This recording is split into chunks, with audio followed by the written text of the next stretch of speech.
We have now got Joey Garoflo on with us, and we appreciate him joining us. Sorry we got our numbers scrambled, but he is here, and he was a New York City Correctional Officer who worked at Ground Zero in the first few weeks after 9/11.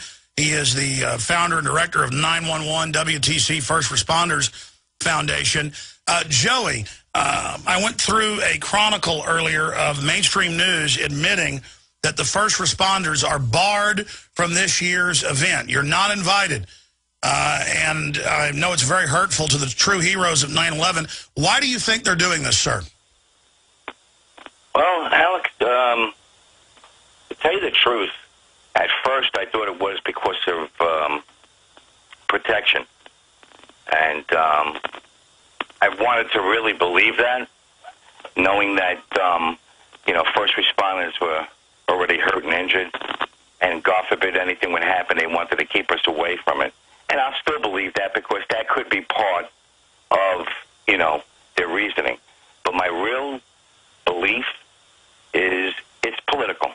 It's an Obama campaign that our mayor had teamed up with because, he's been just, one after the other, siding with Obama and going against first responders from day one, indicative to whatever, plans he had put into effect by protocol that he had to take care of any, first responders, such as the medical monitoring program at Mount Sinai or, going to funerals. I mean, it's just one mistake after the next. And it's a disrespect, a totally disrespect. And it's a disrespect and an embarrassment to this country, the spirit of America. I mean, this is not what our forefathers had planned for the future. Well, if the survivors aren't there, period, and are barred, and they're saying they'll have one little ceremony with the police chief or something, this is outrageous. This is asinine. This is so absurdist. It's like satire. I mean, when I first saw it in CNN a week ago, I didn't know it had been out for weeks before that. No one had even made an issue out of it. And I didn't believe it when I first saw it and then went and found it. From the firefighters and police I've talked to, from what I've seen on the ground, most of them question, obviously, WTC 7, the official story. Instead of flipping me off like they do 8 years ago, they come over and pat me on the back. I mean, the majority of them. Do you think that also they don't want people there that could do some embarrassing things, could say some embarrassing things? We just had a controlled demolition in another city, and a guy jumped up on stage on TV and said, 9/11's right in front of you. Look at the controlled demolition. What's your view on that, sir? Yeah, no, absolutely. I mean, there are several reasons here which have a lot of probable cause for their reasoning, and by all means, I mean, hey, people are going to show up and they're going to exercise their right, without a doubt. And to tell you the truth, I probably would have been one of them to say something. Like the biggest thing is, and why I joined the Remember Building 7 campaign is primarily because when that building went down, and in all of my documents, there was no mention of WTC 7 and my settlement with the city, any medical documents. Meanwhile, it added and increased toxins into the air unnecessarily. Well, Joey, do you think this is going to backfire, though? Because I'm told a bunch of first responders are going to be outside the gates with the media pointing out that you're barred.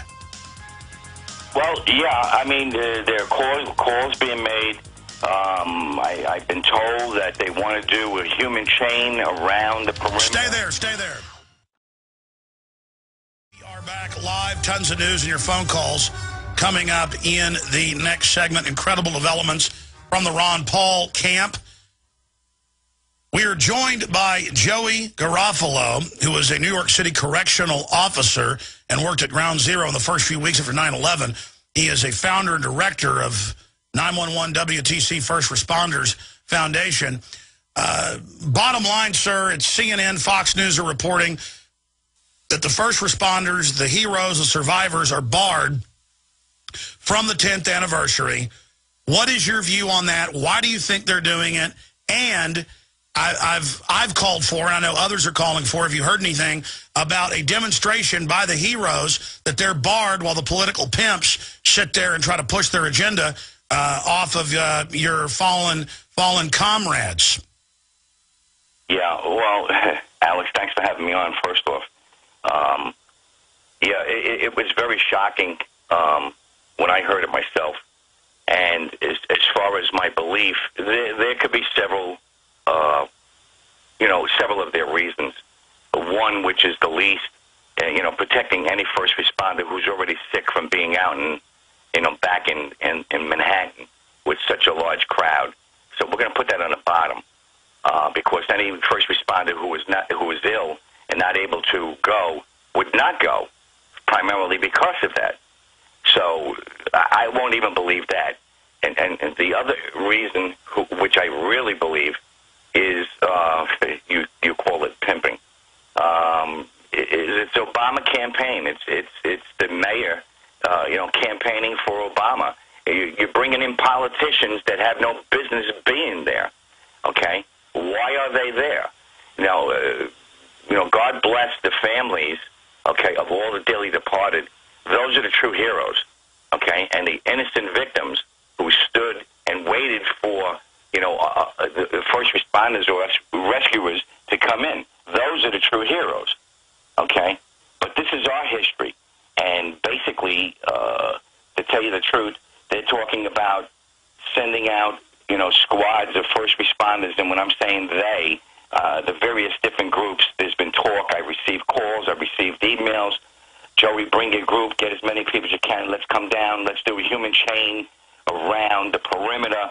The police are not going to arrest us. And I laughed at it. First off, number one, I'm not going to believe that. Okay, with this mayor and especially with the president in town, come on, all bets are off. They don't care who you are. They've already disrespected us in many ways, okay, with their political, agenda. It's the political bully that is controlling, okay, the disrespect. And when I say political bully, Alex, I gave it a definition of protocol and procedure. And that's all they know. And that's all what they're all about.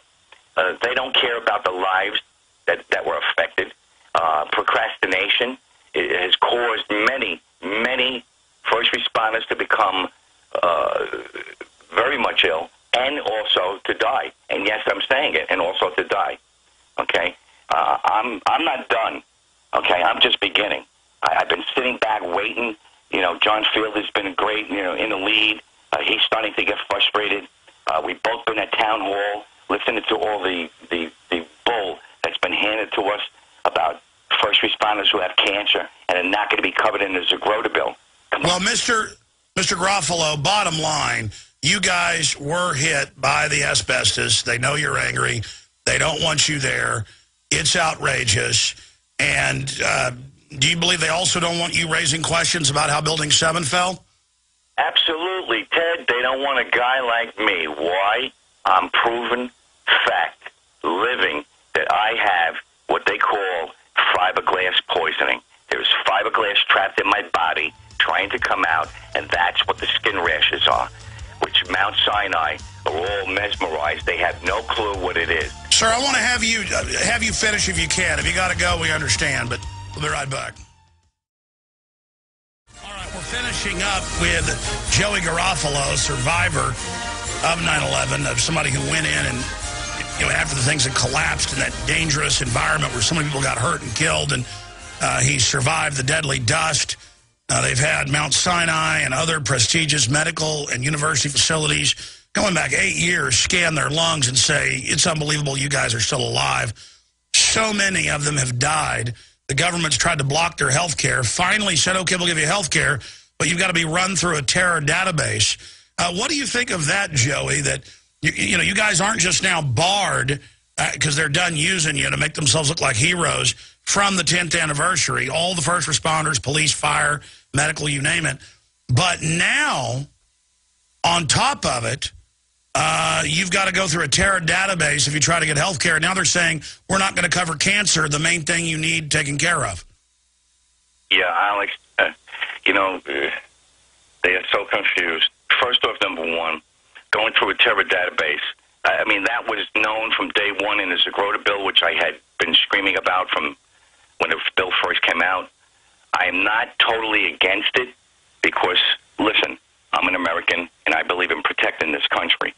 And, I mean, I'm not going to go into any more semantics other than that. But could it be done a little bit better? Yes. That's one. The second part of your question was, I'm sorry? Go through a terror database to get health care? I mean, I know they're trying to make the unions go through them now. I mean, do we have to get federal permission to go to the bathroom? Well, like I said, the procedure and how they're going about doing it is wrong. But to be part of a database is really, for me, it's not a problem. I have nothing to worry about. No, obviously you've got to be on a database to get the special health care program. I get exactly. that. But there's no need to approve you through a terror database. I mean, you don't get approved through a terror database when you get your Social Security check. It's a very dangerous precedent they're setting up. So why? That's what I'm talking about. Yeah, there should be no procedure as far as that goes. I'm already cleared. I'm already a first responder. I'm already sick. I already got the coverage. Now, 9 years later, you want to change it. Oh, now I see the point you're making, so it's even worse. Now specifically here in closing, anything else you'd like to add, A, and then B, more on the word you've gotten that there will be some demonstrations or first responders doing a chain around Ground Zero? This is what I'm told. Whether it comes to fruition or not, is another story. I'm not going to be there. As part of it, I will be close by. But, in all, you know what? If they do make arrests, shame on them. They're taking away, entitlements. They're taking away rights. Listen, they robbed us already, from the whole history of 911, which is another story, Alex, and I just wrote a piece on it. There are a lot of educators in a lot of schools across the country that want to start doing education and teaching our children. How do you do that when the history's not even over? And we're just starting. We're just beginning. I'm just like inundated with emails and people crying and please help. And, they didn't know anything about, like I mentioned, the fiberglass poisoning, which I have, and now it's coming to light to a lot of first responders who are complaining. They're also complaining that they're being mistreated by the treatment centers just recently, where everybody's starting to go back for the annual testing. And basically the exams, cover a lot. And now they're starting to ask everyone to produce the medical records that we've produced when we first joined, whether it be with my case in 2006 or others in 2002 or 4. They want everyone to reproduce. So this is what I'm saying. They're starting all over again, and they're doing it, after the fact. For what purpose? Well, it's all part of harassing you. It's all part of... It's all part of medical discrimination, Alex, and I'm going to scream this until people start listening. This is medical discrimination because of the political bully, because of the pimps that are out there that don't want to fess up or own up to their responsibility in paying for what we deserved, to be taken care of. Well, that's it. They just want you to go away, and that's not going to happen. And I challenge you to go down there and to speak out, and the police try to tell you, hey, you got to have a permit. Hey, you don't have to have a permit. And tell them, hey, you're next, buddy. If they'll flush us down the toilet, they're going to do it to you. And let's see if the police and others go along with this, and we'll certainly check in with you in the aftermath, Joey. Thank you so much. We'll be tracking what happens at Ground Zero in 8 days. Can I say 2 seconds of the last sentence? Sure. My biggest fear is the future of our children and our unborn children, Alex, and actually our first responders who are active today. Should this, take place again, how are they going to respond? What will they do knowing how we've all been mistreated and discriminated against? That's my biggest fear. Well, if you fight back against it, you'll just be the new terrorist. They've already branded away from Al-Qaeda onto the returning veterans, gun owners, libertarians, conservatives. So it's all part of their plan. Thank you so much, Joey. We'll talk to you soon. God bless you.